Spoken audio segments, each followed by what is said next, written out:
Un encuentro con su palabra, porque secase la hierba, marchitase la flor, mas la palabra de Dios permanece para siempre. Con ustedes, el doctor José Ricardo Arias Quintero.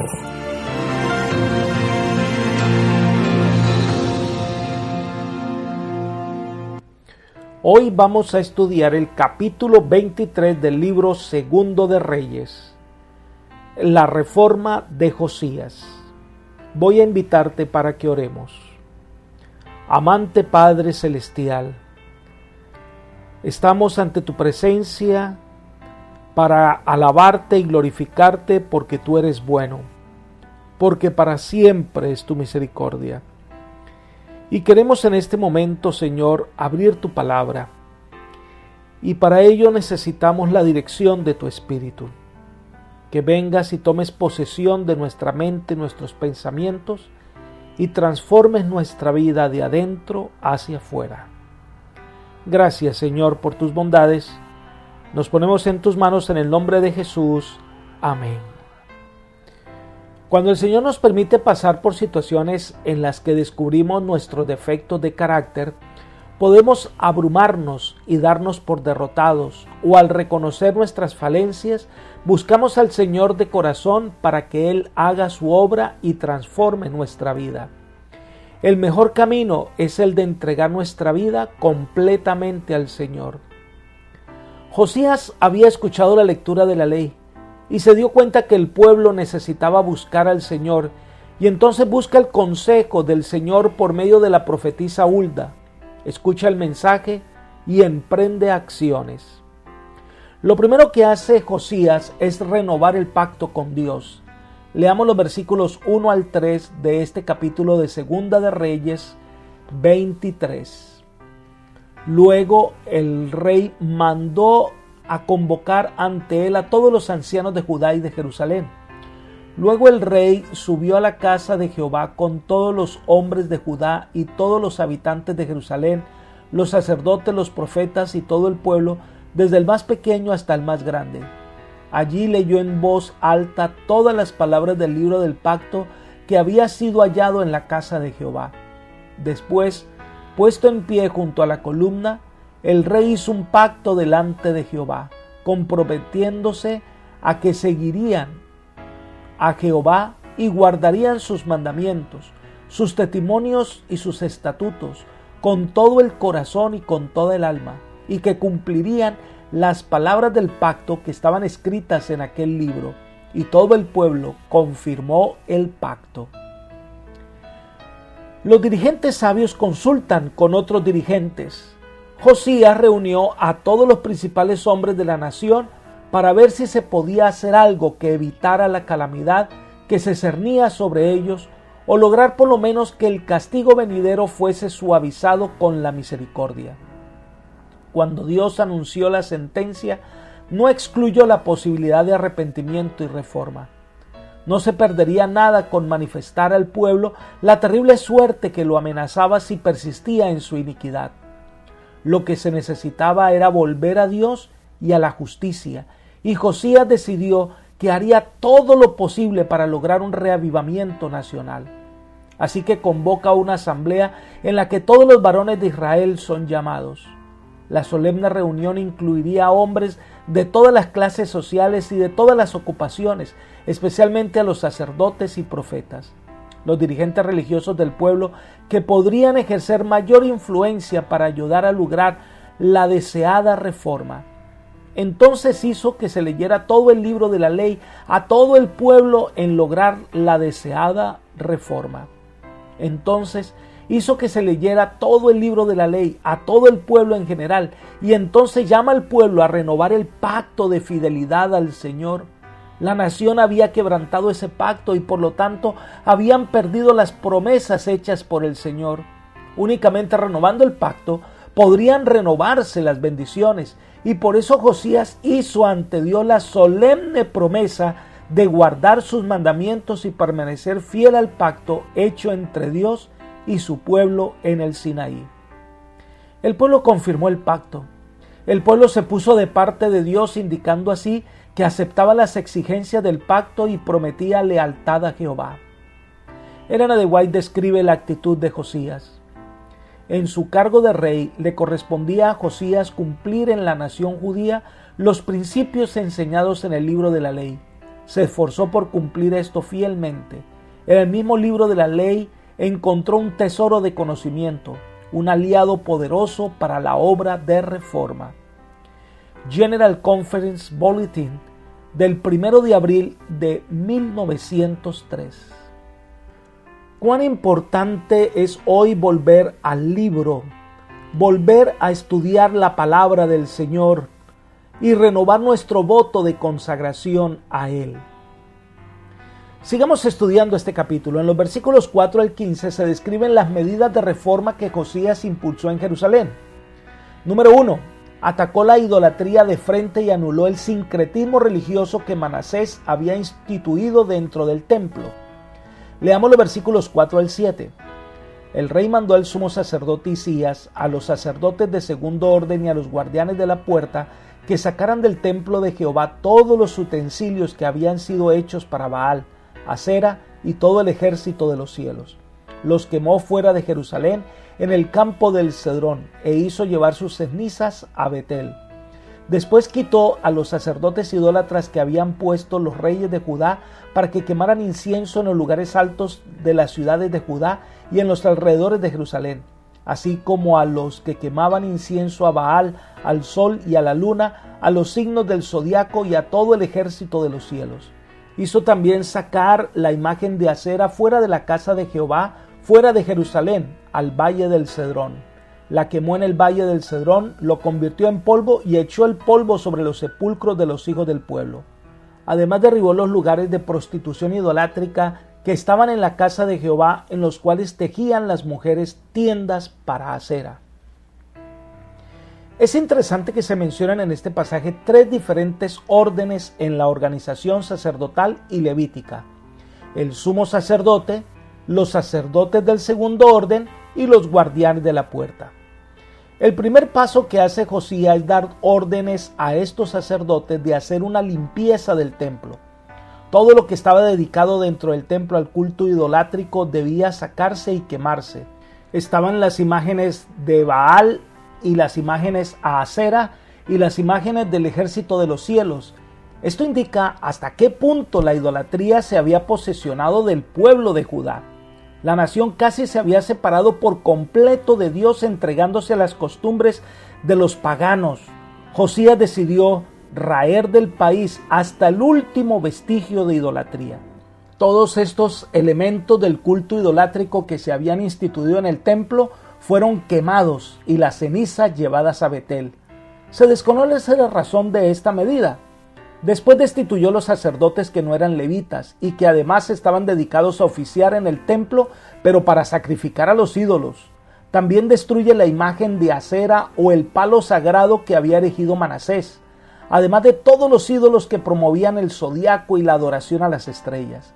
Todo fue destruido y sus cenizas echadas en los sepulcros de los hijos del pueblo. La gente común no era sepultada en las tumbas labradas en la roca, sino en sepulcros cavados en la tierra. Los sepulcros se consideraban inmundos, por lo tanto el cementerio del Valle del Cedrón era un buen lugar donde arrojar el polvo de los ídolos destruidos. Pero también destruyó todos los lugares dedicados a la prostitución idolátrica. El hecho de que estas personas de ambos sexos, depravadas y consagradas a la prostitución religiosa, vivieran en una casa junto al templo es una triste indicación del colapso moral que había ocurrido en el profeso pueblo de Dios. Las prácticas viles e inmorales que allí se realizaban eran parte del ceremonial idolátrico de la época. Las peores infamias del culto cananeo a la naturaleza se habían introducido en el santo templo de Dios. Difícilmente Judá podría haberse hundido más en el pecado. Lo segundo que hizo Josías fue destruir los lugares altos, versículos 8 y 9.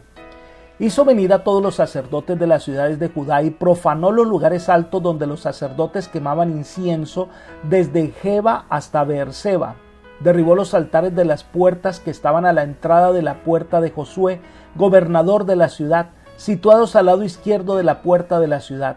Pero los sacerdotes de los lugares altos no subían al altar de Jehová en Jerusalén, sino que comían panes sin levadura entre sus hermanos.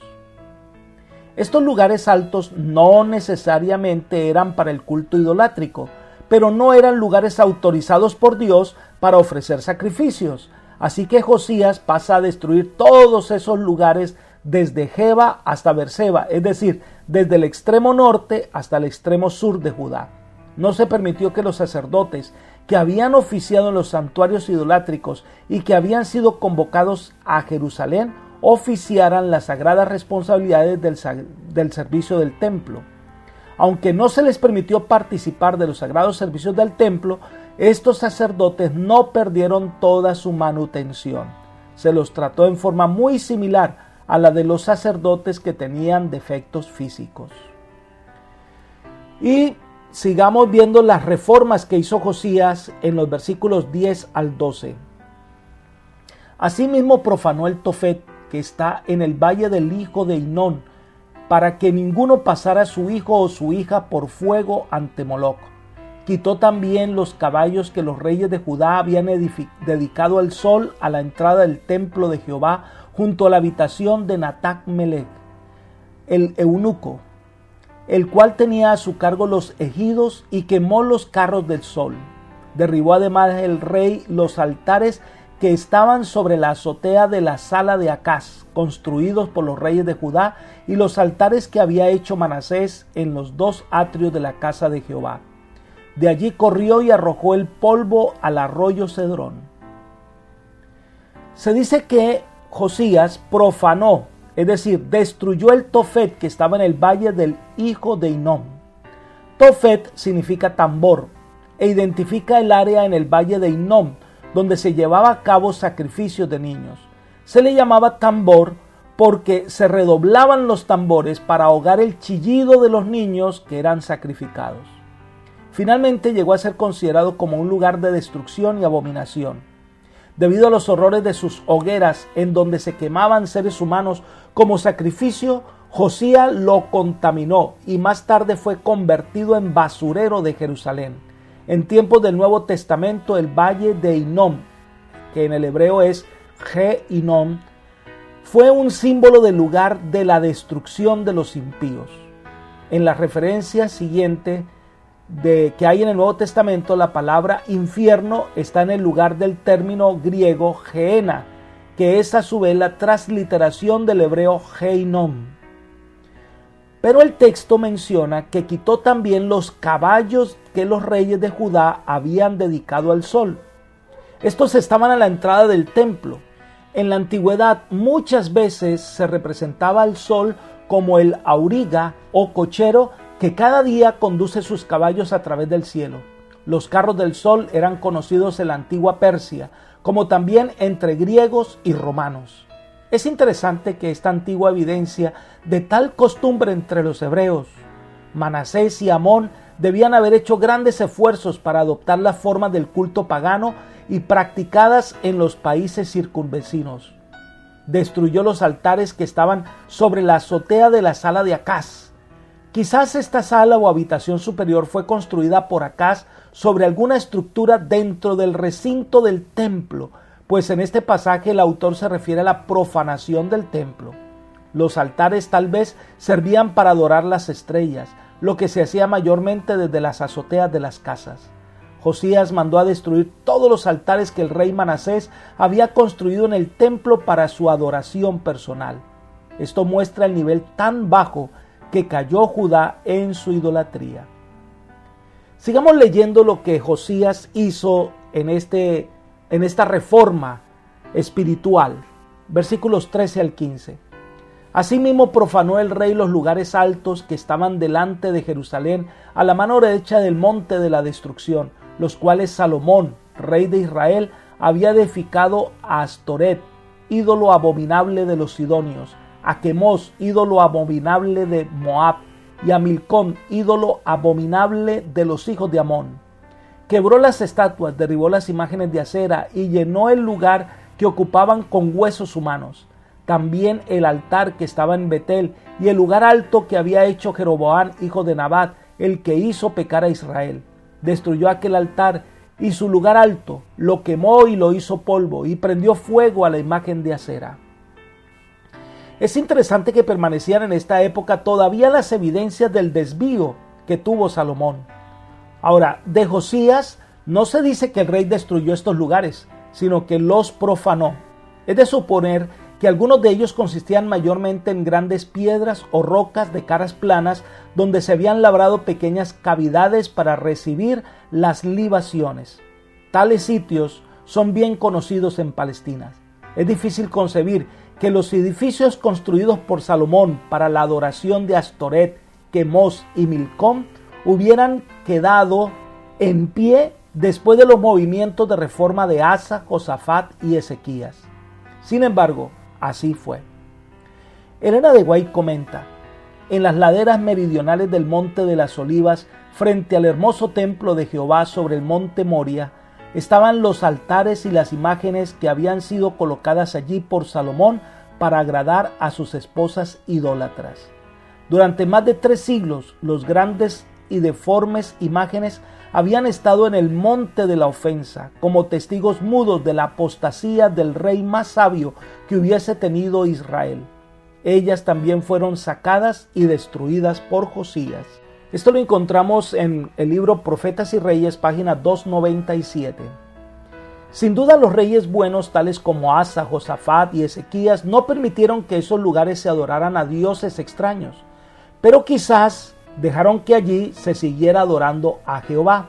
Esos lugares los usaron como una especie de cementerio. Al poner en contacto los huesos de muertos con estos lugares altos, se consideraba que quedaban profanados para siempre y de allí en adelante nunca más serían adecuados como lugares de adoración. Pero se dice también que destruyó el altar de Betel y el lugar alto que hizo Jeroboam.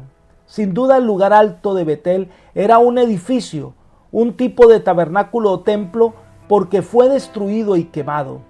Había pasado algún tiempo desde que el reino de Israel había llegado a su fin, pero evidentemente aún se rendía culto en el santuario que Jeroboam había construido en Betel. Esto muestra la degradación de Israel, tanto que permanecieron todos estos ídolos y Josías destruyó todo lo que Jeroboam había dejado en este lugar. Leamos los versículos 16 al 20, la orden que da Josías de destruir los santuarios providenciales.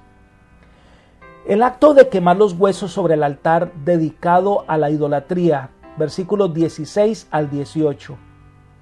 Cuando regresó Josías y vio los sepulcros que estaban allí en el monte, mandó a sacar los huesos de los sepulcros y los quemó sobre el altar para contaminarlo, conforme a la palabra de Jehová que había proclamado al hombre de Dios, el cual había anunciado estas cosas.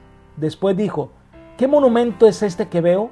Los de la ciudad le respondieron: este es el sepulcro del hombre de Dios que vino de Judá y profetizó estas cosas que tú has hecho sobre el altar de Betel. El rey dijo: dejadlo, que nadie mueva esos huesos. Así fueron preservados sus huesos y los huesos del profeta que había venido de Samaria. El quemar huesos humanos sobre un altar era sobremanera ofensivo. Josías lo hizo para mostrar su total desprecio por las terribles formas de culto que Jeroboam había instituido en lugar de la adoración a Jehová y para asegurarse de que nunca más se usara ese altar con fines religiosos. Los huesos que se quemaron fueron los de los sacerdotes que habían oficiado ante esos altares.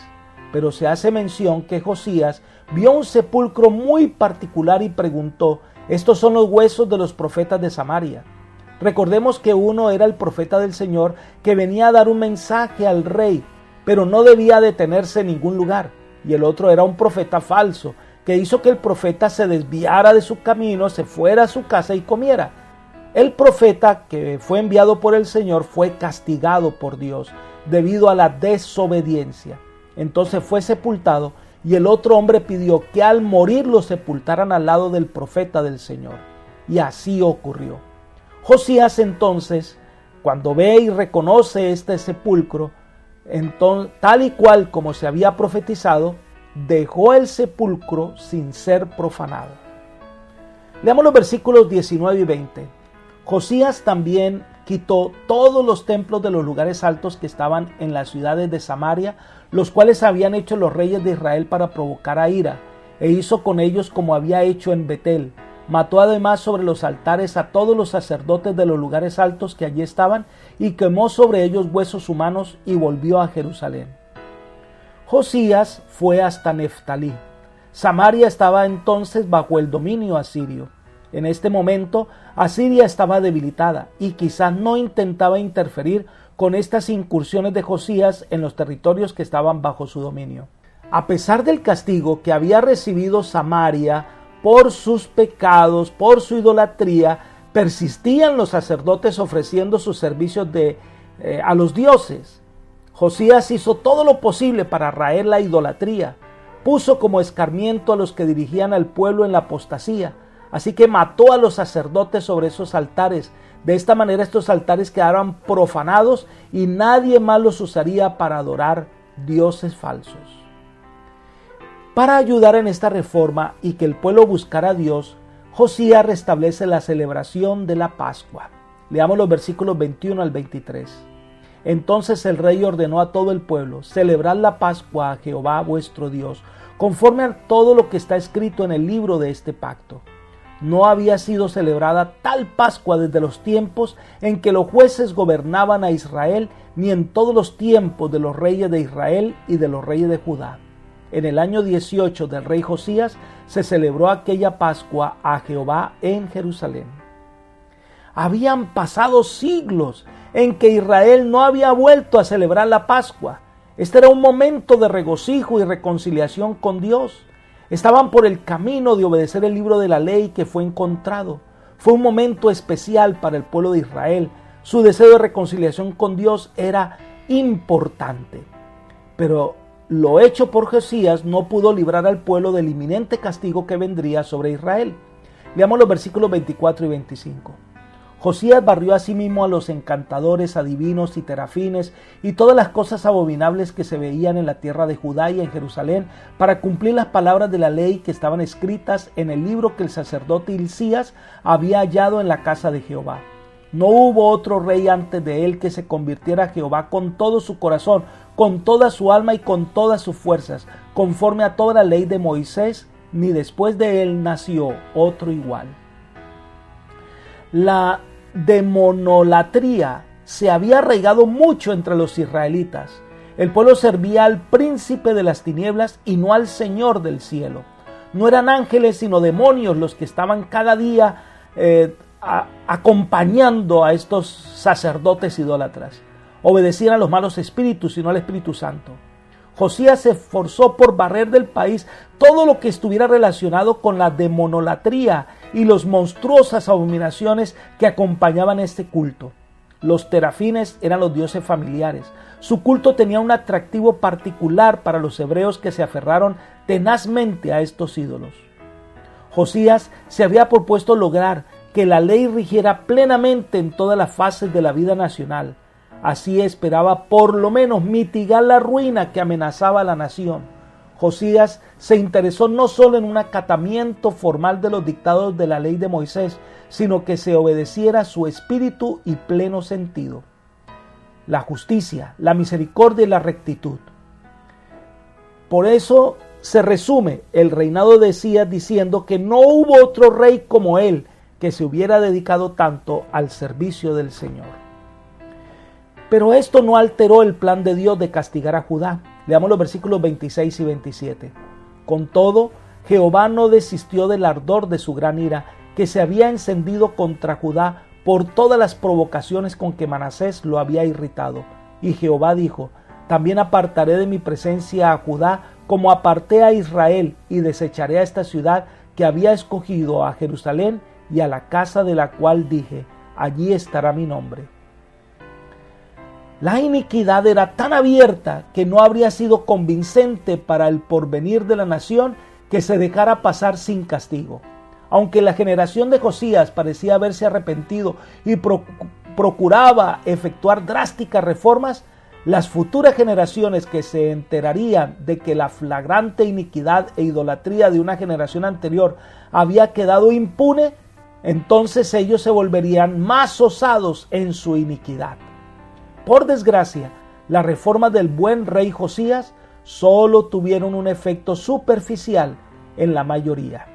Elena de White comenta: pero el celo de Josías por aceptarle que fuese para Dios no podía expiar los pecados de las generaciones pasadas, ni podía la piedad manifestada por quienes seguían al rey efectuar un cambio de corazón en muchos de los que se negaban tercamente a renunciar a la idolatría para adorar al verdadero Dios. Libro Profetas y Reyes, página 297. El pecado y la rebelión estaban en el corazón de los israelitas. No le era fácil para el Señor desechar a Jerusalén, la ciudad escogida por Él, que habría de ser la capital no solo de Judá, sino del mundo. El Señor tenía el propósito de que Jerusalén manaran rayos de luz y salvación que rodearan el globo. Los israelitas impidieron que se llevara a cabo el plan original de Dios. El propósito de Dios se cumpliría en la creación de la tierra nueva, cuando la nueva Jerusalén será la capital y las multitudes de los redimidos constituirán la nueva nación. Y llegamos entonces al final de los días de Josías. Josías siguió su trabajo en favor del pueblo, pero muere en una batalla. Leamos los versículos 28 al 30. Los demás hechos de Josías y todo lo que hizo, ¿no está todo escrito en el libro de las crónicas de los reyes de Judá? En aquellos días el faraón Necao, rey de Egipto, subió hacia el río Éufrates al encuentro del rey de Asiria. Contra él salió el rey Josías, pero en cuanto aquél lo vio, lo mató en Megido. Sus siervos lo pusieron en un carro, lo trajeron muerto de Megido a Jerusalén y lo sepultaron en su sepulcro. Entonces el pueblo de la tierra tomó a Joacás, hijo de Josías, lo ungieron y lo proclamaron rey en lugar de su padre. El libro de Reyes no da muchos detalles con referencia a los últimos 13 años del reinado de Josías y presenta brevemente su muerte en batalla.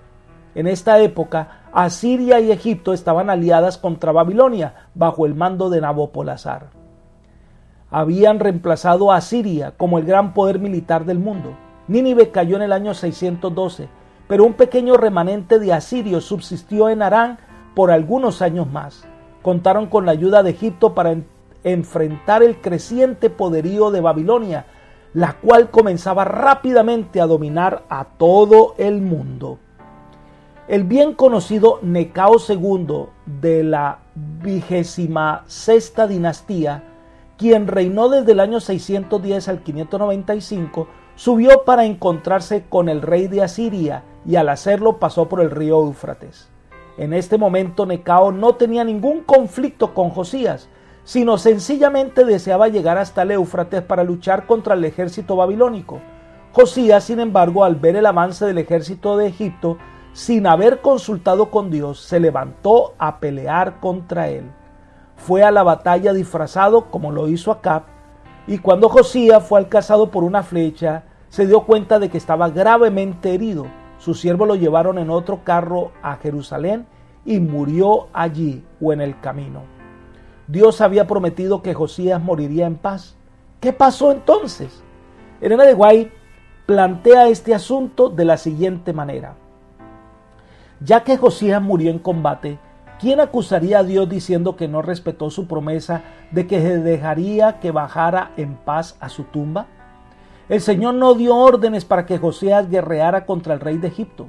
Cuando el Señor dio órdenes al rey de Egipto, indicándole que había llegado el tiempo de que le sirviera mediante una guerra, y los embajadores dijeron a Josías que no hiciera guerra contra Necao, sin duda Josías se congratuló de que no había recibido directamente ningún mensaje del Señor.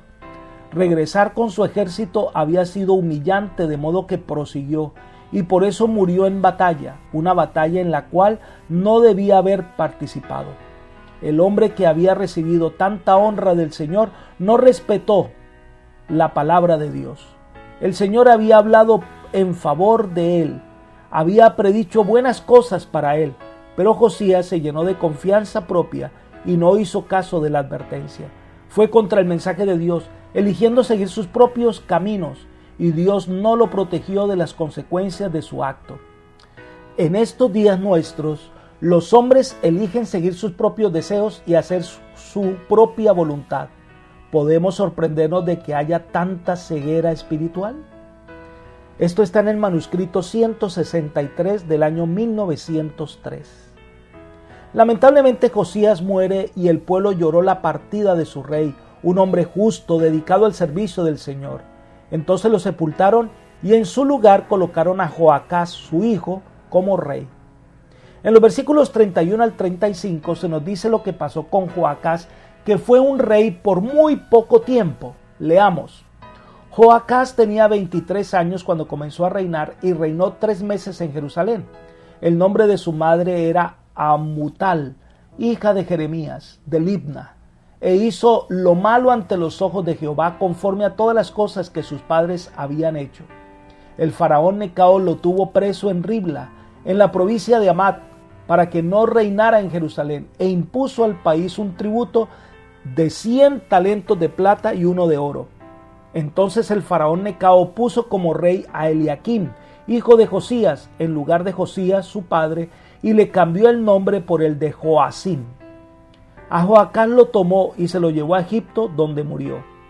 Joacim entregó al faraón la plata y el oro, pero tuvo que imponer una contribución al país para dar el dinero exigido por la orden del faraón, sacando la plata y el oro del pueblo de la tierra, según un estimado de la hacienda de cada uno, para darlo al faraón Necao. Joacás también se lo conoce en la Biblia como Salum. Hay un detalle y es que Joacim era el hijo mayor de Josías. Legalmente debería haber sido rey, no Joacás. Pero por alguna razón el pueblo intervino para que Joacás fuera elevado al trono. Algunos han conjeturado que había en ese momento 2 partidos políticos en el país, uno pro-egipcio y el otro anti-egipcio. Tal vez Joacim formaba parte del primer grupo, pro-egipcio, y Joacás del segundo, anti-egipcio. El partido anti-egipcio prevaleció y Joacás fue hecho rey. En ese momento Necao evidentemente estaba en el norte en su campaña contra los babilonios en el Éufrates. Ahora, de Joacás se dice que este hombre hizo lo malo ante los ojos de Jehová. Ni siquiera los hijos de Josías se adhirieron a las reformas que éste había instituido. La nación iba de nuevo camino de su condenación. Cuando volvió de Carquemis, Necao exigió a Joacás que compareciera delante de él en Ribla, y después de haberse enterado de las circunstancias que lo habían llevado al trono, lo puso preso y colocó en su lugar a su hermano Eliaquim, a quien le puso el nombre de Joacim. Joacás muere preso y el rey impone un tributo de 100 talentos de plata y 1 de oro. Para poder cumplir con el tributo, Joacim tuvo que recolectar ese dinero de la gente. Entonces se describe el reinado de Joacim, versículos 36 y 37. Joacim tenía 25 años cuando comenzó a reinar y reinó 11 años en Jerusalén. El nombre de su madre era Zebuda, hija de Pedaías de Ruma, pero hizo lo malo ante los ojos de Jehová conforme a todas las cosas que sus padres habían hecho. Según esta descripción, Josías había comenzado a reinar cuando tenía 8 años y reinó 31 años. Cuando muere, Joacim tenía 25 años, lo que nos da que más o menos a los 15 o 16 años de Josías le nació Joacim. Los reyes hebreos se casaban a temprana edad siguiendo la costumbre de los países del cercano oriente, la cual aún permanece en algunos lugares. En resumen, de los 11 años del reinado de Joacim, es que hizo lo malo ante los ojos del Señor. No siguió el ejemplo de su padre. No se enumeran específicamente los males cometidos por Joacim durante su reinado, pero fue algo que lo alejó y alejó al pueblo de Dios. Según el profeta Jeremías, Joacim era extravagante, codicioso, tiránico, injusto, impío y sanguinario. Apreciados amigos y hermanos, la salvación se trata de decisiones personales. Cada uno tiene la oportunidad de elegir, y te invito para que aceptes la invitación del Maestro, del Rey de Reyes y Señor de Señores, que te entregues completo para que el Señor haga su obra en ti, para que tu vida pueda tener un verdadero sentido. Dios tiene planes preciosos para tu vida. Dale la oportunidad a Jesús que guíe el sendero, te guíe por sendas de paz. Que el Señor te bendiga. Amén.